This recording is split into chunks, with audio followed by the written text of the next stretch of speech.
अगर मेरा भोलेनाथ तुम्हारी नहीं सुन रहा है तो एक लोटा जल, एक दुर्वा और एक बेलपत्र, ये तीन चीजें लेकर एक लोटा जल जब चढ़ाओ तो पहले गणेश जी का स्थान, फिर कटी भाग, फिर शिवलिंग।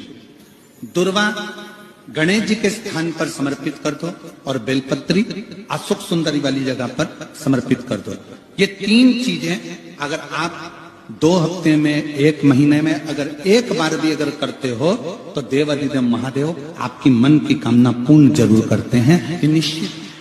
अगर मेरा भोलेनाथ तुम्हारी नहीं सुन रहा है तो एक लोटा जल, एक दुर्वा और एक बेलपत्र, ये तीन चीजें लेकर एक लोटा जल जब चढ़ाओ तो पहले गणेश जी का स्थान, फिर कटी भाग, फिर शिवलिंग।